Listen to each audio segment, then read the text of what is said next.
जी, कुलपति प्रोफेसर रमेश चंद्रा जी, प्रबंध मंडल के व शैक्षणिक परिषद के सदस्यगण, आमंत्रित अतिथिगण, संघ का अधिष्ठातागण, शिक्षकगण, जनप्रतिनिधिगण,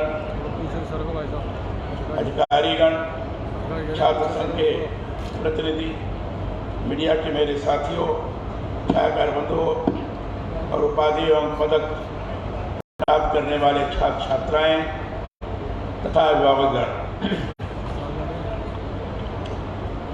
महाराजा सूरजमल ब्रिज विश्वविद्यालय भरतपुर के इस तृतीय दीक्षांत समारोह में सम्मिलित होकर मुझे अत्यधिक प्रसन्नता की अनुभूति हो रही है। इस आयोजन के लिए आप सभी को बहुत बहुत बधाई और मंगल कामनाएं। जहाँ आपका यह विश्वविद्यालय स्थापित है वह भरतपुर घना पक्षी अभ्यारण्य के कारण भी देश विदेश में अत्यंत प्रसिद्ध है। विश्व धरोहर सूची में शामिल यह स्थान प्रवासी पक्षियों का बसेरा ही नहीं है बल्कि सुरम्य वन क्षेत्र भी है। यहाँ के मंदिर, महल और लोहागढ़ किला सभी कुछ अनुपम है। भगवान श्री कृष्ण की भी यह भूमि किला स्थली और नित्य निवास स्थल है। ऐसी धरती को मैं नमन करता हूँ, प्रणाम करता हूँ। दीक्षांत समारोह शिक्षा पूर्ण होने का समावर्तन संस्कार है। यह वह अवसर है जब विद्यार्थी औपचारिक शिक्षा प्राप्त कर भावी जीवन के नए क्षेत्र में प्रवेश करता है। इसलिए आज इस समारोह में जिन विद्यार्थियों को पदक और उपाधियाँ मिली हैं उन सभी को मैं हृदय से बधाई देता हूँ। जो पदक वितरित किए गए हैं, कुल 52 पदक वितरित किए गए हैं। इसमें छात्राओं की संख्या 43 है अर्थात 83% और छात्र केवल 9 रहे हैं। छात्राओं ने आगे बढ़ करके काम किया है। मैं जहाँ भी दीक्षांत समारोह में जाता हूँ सामान्य तौर पर यही स्थिति हर दीक्षांत समारोह में देखने को मिलती है। छात्राओं द्वारा पदक ज्यादा संख्या में प्राप्त किया जा रहा है। ये शुभ लक्षण है। नए भारत के निर्माण की दिशा में छात्राओं का आगे आना, नारियों का आगे आना, ये बहुत शुभ है। और जहां इस ढंग से नारी सशक्तिकरण के आधार पर देश में एक वातावरण का निर्माण होगा तो निश्चित रूप से वो स्थिति निर्माण हो सकती है जो हमारे यहाँ शास्त्रों में कहा गया है, यत्र नार्यः पूज्यन्ते रमन्ते तत्र देवता।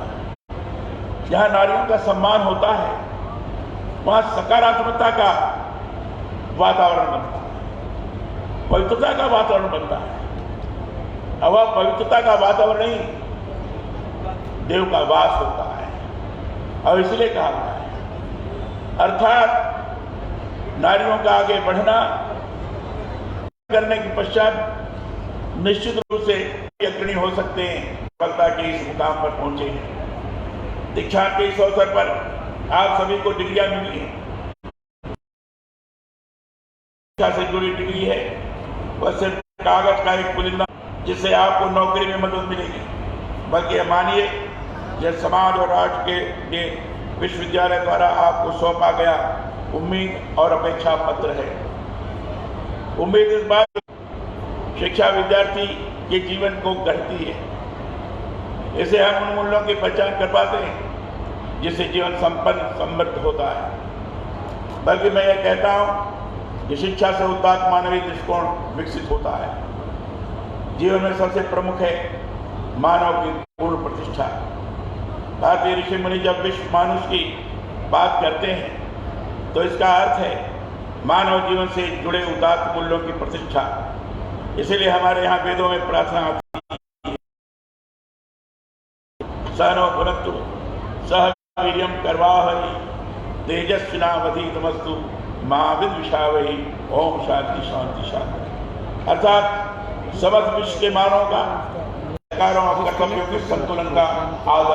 आप लोग युवा हैं, राष्ट्र निर्माण में आपको अपनी महत्वपूर्ण भूमिका सुनिश्चित करनी है।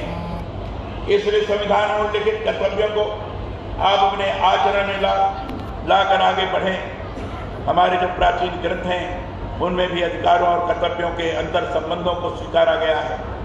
भगवद गीता हमें सिखाती है कि तुम्हारे कर्तव्य ही तुम्हारे अधिकार हैं। महात्मा गांधी ने अपनी माता को स्मरण करते हुए इस संबंध में बहुत ही महत्वपूर्ण बात कही है।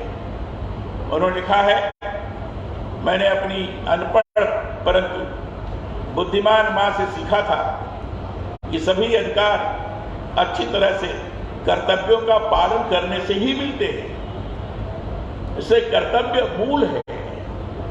कर्तव्यों का पालन करिए, समुचित रूप से समर्पण पूर्वक उसको आगे बढ़ाने का प्रयास करिए। अधिकार आपके प्राप्त स्वाभाविक रूप से हो जाएंगे। एक बात विशेष रूप से आप सबसे साझा करना चाहता हूं। 1947 में वैश्विक मानवाधिकारों का जो घोषणा पत्र जारी किया गया था, उसमें स्पष्ट यह उल्लेख किया गया कि समाज के प्रति हरेक के कुछ कर्तव्य हैं। इनका पालन करने के ही व्यक्ति के व्यक्तित्व का स्वतंत्र और संपूर्ण विकास संभव है। आप सबसे इस विषय पर यही दीक्षा समारोह में चर्चा करने का मकसद यही है कि अधिकारों के साथ युवा पीढ़ी कर्तव्यों के प्रति निरंतर सजग रहे। अच्छी शिक्षा का मूल ध्येय भी यही है कि हमने जो कुछ शिक्षण संस्थाओं से ज्ञान प्राप्त किया है उसे समाज के कल्याण संबंधित कार्य करके वापस लौटाएं। मैं समझता हूं विश्वविद्यालयों में जो संविधान उद्यान बने हैं उनसे युवा पीढ़ी प्रेरित हो। संविधान ही हमारी संस्कृति से निरंतर जुड़ा रहेगा। मैं चाहता हूं आप सभी विद्यार्थी अपने जीवन में उच्च लक्ष्य तय करें, समयबद्ध योजना बनाकर आगे बढ़े। ज्ञान का सही और सार्थक उपयोग करके ही आप अपने जीवन की दिशा तय कर सकेंगे। राष्ट्र एवं समाज के सर्वांगीण विकास में आप सभी निरंतर प्रयत्नशील रहेंगे, तभी भारत फिर से विश्व गुरु बनने की ओर अग्रसर हो सकेगा। विश्वविद्यालय परिसर अपनी पवित्रता और प्रांजलता के लिए जाना जाता है। यह विद्यार्थियों और गुरुजनों के तबहुकुस साधना से पवित्र एवं संस्कारित होता है। गुरु अपने आचार व्यवहार, ज्ञान प्रसार, बोध और समझ से अपरिपक्व विद्यार्थी को परिपक्व बनाता है, उसे सार्थक इंसान बनाता है। इसलिए विद्यार्थियों को भी चाहिए कि गुरु का सम्मान करे। शास्त्रों में कहा गया है, गुरु ब्रह्मा गुरु विष्णु गुरुदेवो महेश्वरा साक्षात गुरु परम ब्रह्म तस्मै श्री गुरुवे नमः। अर्थात गुरु साक्षात ब्रह्म है। गुरु का स्थान ईश्वर से भी ऊपर बताया गया है, इसलिए कि उसी के जरिए आप जीवन के मर्म के गहरे से समझ सकते हैं। ईश्वर जो कण कण में व्याप्त है उसे साक्षात कर सकते हैं। मैं यह मानता हूं ईश्वर प्राप्ति का सुगम मार्ग है दूसरों के काम आना, परोपकार करना, और जो ज्ञान आपके पास है उसका मानवता के कल्याण के लिए उपयोग करना। यही सच्ची शिक्षा भी है। यह समय ज्ञान आधारित अर्थव्यवस्था का है। ज्ञान आधारित अर्थव्यवस्था में देश के सामाजिक और आर्थिक विकास में शिक्षा की ही सबसे बड़ी महत्वपूर्ण भूमिका है। देश के लिए कुशल जनशक्ति का आधार भी कौशल विकास से जुड़ी शिक्षा ही है। मैं चाहता हूं आपका विश्वविद्यालय अध्ययन अध्यापन के साथ साथ विद्यार्थियों के कौशल विकास को भी केंद्र में रखकर कार्य करे।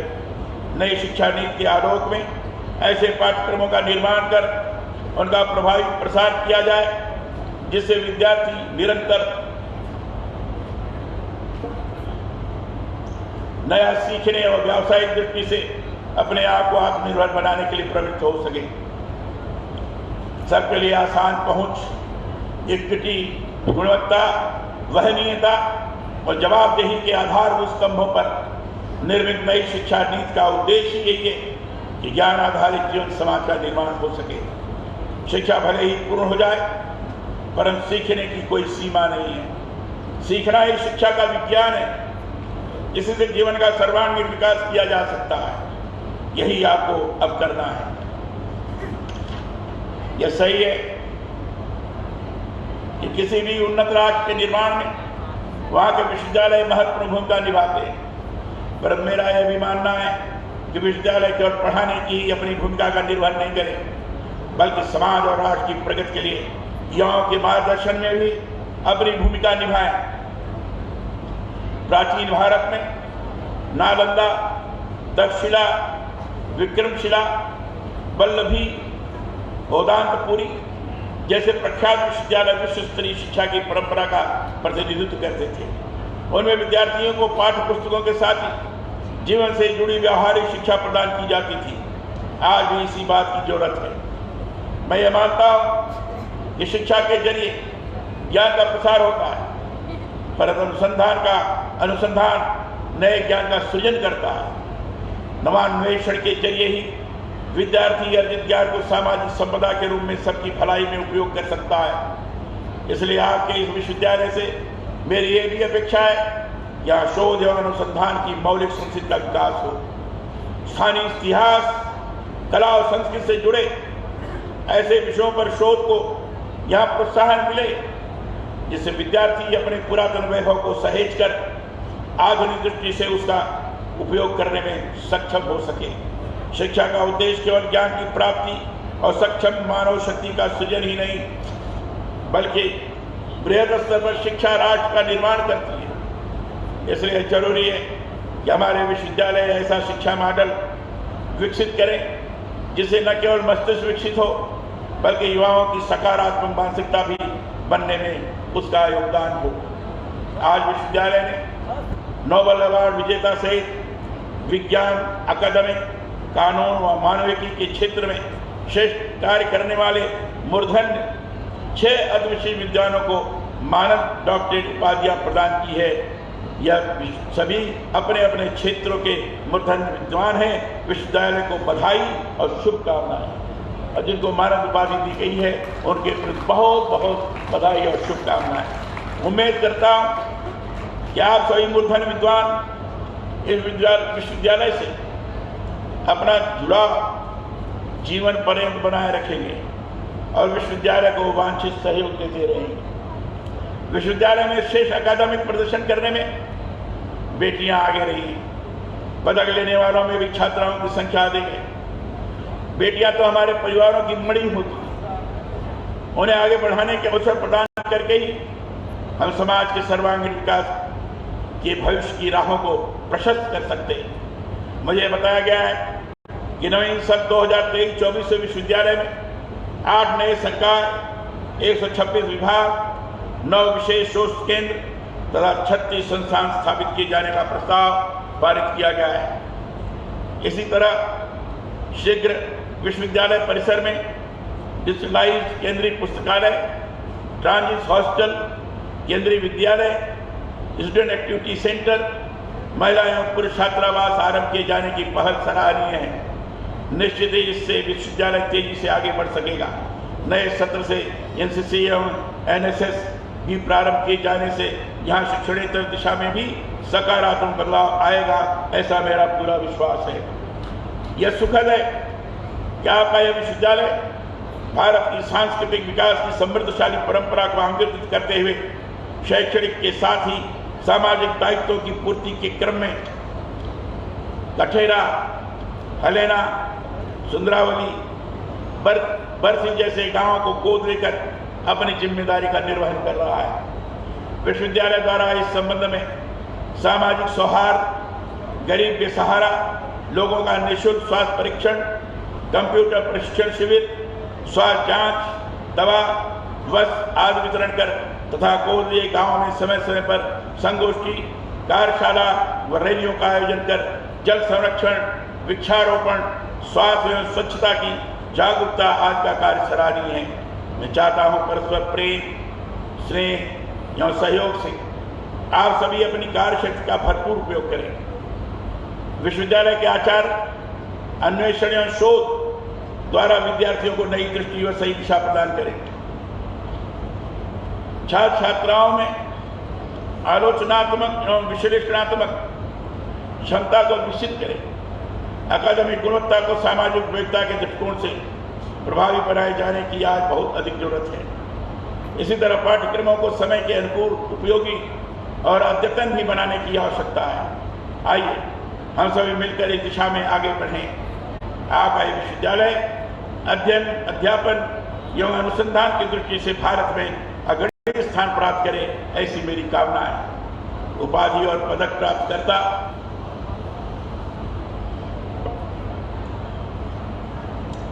विद्यार्थियों और उनके अभिभावकों को एक बार पुनः बधाई और शुभकामनाएं देता हूं। मुझे इस दीक्षांत समारोह में यहाँ के कुलपति महोदय ने आमंत्रित किया और यहाँ मुझे अपना विचार व्यक्त करने का भी अवसर प्रदान किया।